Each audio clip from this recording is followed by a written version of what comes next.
afternoon, everyone. Uh, of course, it's an honor to be able to address. Uh, More an honor because I belong to Lucknow myself. Uh, Having been born, brought up, and done my entire education, it's more of a privilege to address uh, the state which has got me to where I am today.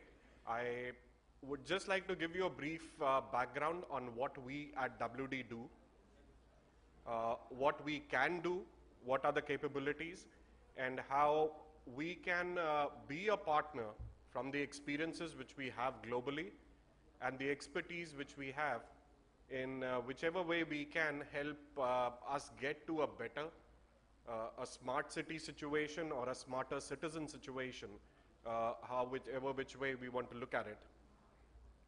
So to start with it, I am going to be making certain forward-looking statements. So WD being a publicly listed company, whatever is said in this room remains in this room and cannot be quoted outside. We at Western Digital, it's a 38 billion company based out of based out of the US. The head office being in Irvine. We do not manufacture anything in China or anything like that. Our factory and production facilities are based out of Malaysia and Thailand. We are looking for opportunities to get closer to the markets, and that was what brings us here on the discussion point of things. Now, if you look at it as a brand, we are present in your daily lives. Might be visible, might be not visible. Because in everything, if you look at it, we are creating data. With all my eminent friends here on the stage, with all their expert softwares and solutions, it needs to reside somewhere where it is going to be saved, where it's going to be accessed, where it's going to be changed and resaved and done in time, and that's where we come into play. We provide the solution where all the softwares reside. So a hard drive, in a way, is a heart of a system. So if you look at it, be it your personal place or your professional place, in a corporate, in a government, 50% of the world's data is currently stored on a WD drive. So that's where we come from. Going forward, if we look at it, as somebody rightly said, a smart city is a city that has digital technology embedded in all the functions of that city. It's not just that we put up a CCTV down Hazratganj and proclaim that we have become smart because there's somebody who's talking at the back that remove your car, park this way and park this way. That's not in a true essence becoming smart. Yes, it could be the first step in that direction, but there needs to be a passage well defined that how we are going to start, what are going to be the yardsticks and the milestones, and what is the end objective for us to reach there. So broadly, how does a city, a state, or any inhabitation become smart? It needs to have a smart governance, smart energy, smart buildings, smart mobility, smart infrastructure, which is going to be planned for the future, smarter technologies, smart healthcare, and the crust of everything is a smart citizen. Until and unless me and you, the citizens, are ready to become smarter, the entire infrastructural investments or whatever we do is going to go to waste until unless we are ready to use it, we are ready to benefit from it, and we really appreciate that how it makes our life better. So building on those blocks, if we look at it, and this is just to compare UP, I'm not sure if it's clear enough, versus the GDP of the other countries, because we are discussing UP here today, then our GDP is comparable to a country like Qatar. But if we compare the population, then our population is no less than a country like Brazil. We have more people in Uttar Pradesh than we have in Brazil. Brazil holded the FIFA World Cup. Brazil is the first B in the BRIC nations. So it gives us an opportunity, a point to think about, that we have what it takes, provided we make use of it and drive it to the way it's needed to be. So the trends, if we look at it, today everyone is talking about data. All of us, I'm sure, in our pockets have an appliance which is creating data day in, day out. Whether we use it or not, all of us are creating data.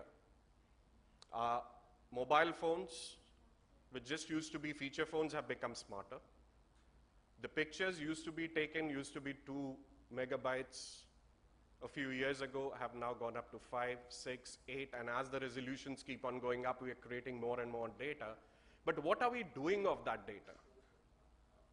How many of us go back and re-look on the pictures? How many of us go back to the files which we had saved? How much of that data is in a usable condition today? We do swear at things if we lose our memories, our pictures, the first picture of our child taking the first step, the marriage pictures and things like that. But what about the other data which is created?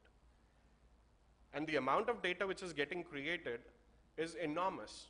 Social media itself would need 200 plus exabytes by 2020. And this is the social media engines which we have today. If we consider the other developments which might be happening, it's enormous. Thousands and thousands of hours, and to be precise, 144,000 hours of video alone is getting uploaded on YouTube. How much of data are we creating is what we can see. But there's a bigger data which is getting created, which is the Internet of Things. The sensors which we don't see, the thermostats which we don't even take into existence, and the other silent apparatuses which are talking from machine to machine basis, where no human interference is there. And if we go into the finer details, the amount of data which is getting generated, mobile phones are soon going to take over the enterprise side of the data. There's a plus and minus, there's a positive and negative in all the things. So if we look at it, when we talk about IT, then mobile phone is not an IT device. But unfortunately, for India today, we are the world leaders in smartphones. More than 50% of registrations on Facebook is from India. But more than 70% of the people on Facebook from India access Facebook from a mobile device. They don't use a computing device for that. So for us, IT in a way, slowly and steadily is becoming more of a social media device, a social media cliche that yes, I know IT because I have an account on Facebook, I'm there on Twitter, I follow so-and-so, I am there on WhatsApp, I have this memory in my phone. But is that the IT which we are going to build our future generations on? Today, yes, every government, every state is giving out laptops, but what are those laptops being used for? Is there a means to make those laptops useful for a city to become smarter? Are there applications for us to do it? So I'll come back to the topic. I thought I got deviated with that. So if you look at the data side of it, by 2020, 23% growth will happen in the amount of data which is generated. And that is between now and 2025 years from now, the data size will grow 23 times. 2.4 zettabytes, that's like 1 billion terabytes, and each terabyte is 1,000 gigabyte. So there's going to be like enormous amount of zeros put to it, the amount of data which is going to be there. If you look at the objectives and strategies, then yes, we have an objective, we have a strategy because we develop products which are catering to all the verticals. And coming back to the smarter city thing, the first step which a city takes on becoming smarter is surveillance, that you make the citizens feel safer, you make the management easier. So what we do at WD is that we create specific products for those surveillance applications, because that's a very labor intensive thing. It needs to be on 24/7. It's not like a normal PC where we normally use it only for 8 hours a day. it's a very labor intensive thing, so we have specific products for those categories. We have specific products for the enterprise and the NAS solutions. So that's how we as a manufacturer, as a provider, feel our onus and responsibility to provide a storage platform which can be used for these verticals. Now when it comes to a hard drive, which is still the mechanical wirelessly being saved and things like that. So out of the category of things on smartness, there are 4 categories which we can focus on by using the products developed by WD, which is the smart building, smart mobility on the infrastructure and the technology side of it. The key thing is that if we look at the growth, and here I'm presenting it from the assumption that all of us have some way or the other an influence on bettering the lives, the cities, and the infrastructures which are around us. So if you look at it from a growth perspective, and this is an international data, it's not based on the Indian studies or about India, but the perspective which I'm giving is of a global level. So if you look at it, the growth which is forecasted, it's going to be at least 12%, but the amount of new investments which are coming out from India, it's going to be enormous. Because in this, we also include the developed nations. But if you look at India, where the infrastructure is going to be laid out now, that amount of growth, if anyone is attached to the industry or as a service provider, the potential for you in that field is enormous. Because that's the way the first foundation of a smart city is going to be laid out. The growth drivers, again, if you look at it, we used to have analog cameras where, again, the file size were very limited. Today, we're moving towards the IP-based cameras. We're moving about towards the 4K and the higher resolution. And the innovations which are happening around the softwares which we just discussed, the solutions which are coming up, plus the cameras and stuff like that. Immediately, or do I have 2 minutes? Okay. So even if you look at it from a surveillance perspective, we have standalone surveillances which are used by individuals in a city. Then we have a city municipality based, and then we have core or command offices which take care and manage various cities put together, put in the plannings. There could be security surveillances, huge systems because of installations like stadiums, airports, where hundreds and thousands of people are passing and stuff like that. So we cater to each and every vertical with a differentiated approach. It's not a one-size-fits-all. And then the final thing, so I'll skip to this, is the cloud solution.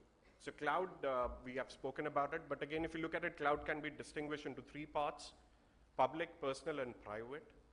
We also have solutions for personal cloud, the private cloud, because personal is no longer personal, it's still out there in the air. So if you look at it on the private cloud side, your data remains within your premises, within your office, your home, but you can access it from anywhere in the world.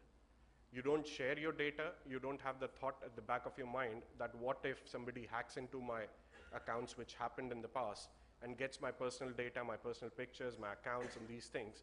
So we consider the consumers first, we take the feedback from the consumers, and that's how we develop a solution and come up with a storage, which gets us to a level that we predominate on that side, and we're happy to discuss whatever opportunities, help or guidances you need from a storage perspective, going into these fields to make the cities around UP, India, smart or smarter in the way we are.